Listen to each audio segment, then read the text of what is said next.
ಈ ವಿಡಿಯೋದಲ್ಲಿ ನಿಮ್ಗೆ ಕ್ಲಿಯರ್ ಆಗಿ ಗೊತ್ತಾಗುತ್ತೆ ಬಾಡಿ ಟ್ರಾನ್ಸ್ಫಾರ್ಮೇಶನ್ ಚಾಲೆಂಜ್ ನಿಮ್ಗಾಗಿರೋದಾ ಅಲ್ವಾ ಅಂತ. ಹಾನೆಸ್ಟ್ ಆಗಿ ತುಂಬಾ ಜನ ಡಿಎಂ ಮಾಡಿದ್ರು, ವಾಟ್ಸ್ಆಪ್ ಗ್ರೂಪ್ ಅಲ್ಲಿ ಸಿಗೋ ಕಂಟೆಂಟ್ ಮತ್ತೆ ವಿಡಿಯೋಸ್ ನೋಡ್ಕೊಂಡೆ ತುಂಬಾ ಚೆನ್ನಾಗಿ ವೆಯ್ಟ್ ಲಾಸ್ ಮಾಡ್ಕೊಂಡಿದೀನಿ ಅಂತ. ಹಾಗೆ ಸ್ವಲ್ಪ ಜನ ಕೇಳಿದ್ರು, ನೀವು ವಾಟ್ಸ್ಆಪ್ ಗ್ರೂಪ್ ಅಲ್ಲಿ ಕಂಟೆಂಟ್ಸ್ ಮತ್ತೆ ವಿಡಿಯೋಸ್ ಹಾಕಿದ್ಮೇಲೆ ಯಾಕೆ ಸುಮ್ನೆ ವೆಯ್ಟ್ ಲಾಸ್ ಪ್ರೋಗ್ರಾಮ್ ಸ್ಟಾರ್ಟ್ ಮಾಡ್ತೀರಾ ಅಂತ ಕೇಳಿದ್ರು. ಕರೆಕ್ಟ್, ಬಾಡಿ ಬಿಸ್ನೆಸ್ ಪ್ರಕಾರ ಇದೆ ತಪ್ಪೆ, ಆದ್ರೆ ಇದರಿಂದ ಒಂದು ಗೊತ್ತಾಗುತ್ತೆ, ಅದರಲ್ಲಿರೋ ಕಂಟೆಂಟ್ ಎಲ್ಲ ಸೈಂಟಿಫಿಕ್, ಪ್ರಾಕ್ಟಿಕಲ್ ಹಾಗೆ ರಿಸಲ್ಟ್ ಓರಿಯೆಂಟೆಡ್ ಆಗಿದೆ ಅಂತ. ಹಾಗೆ ನಮ್ಮ ಮಿಷನ್ ಇಂಡಿಯನ್ಸ್ ನ ಫಿಟ್ ಮಾಡೋದಕ್ಕಾಗಿ ಇದು ಪರ್ಫೆಕ್ಟ್ ಆಗಿ ಅಲೈನ್ ಆಗುತ್ತೆ.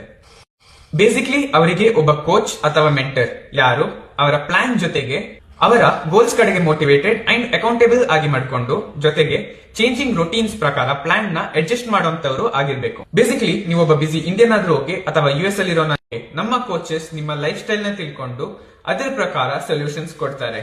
ಎಲ್ಲಾದ್ರೂ ಇದು ನೀವು ಅಂತ ಆದ್ರೆ ಇಲ್ಲಿ ಕೊಟ್ಟಿರುವ ಫಾರ್ಮ್ ಫಿಲ್ ಮಾಡಿ ಮತ್ತೆ ನಮ್ ಟೀಮ್ ಇಂದ ಇನ್ಫಾರ್ಮೇಶನ್ ತಿಳ್ಕೊಳ್ಳಿ.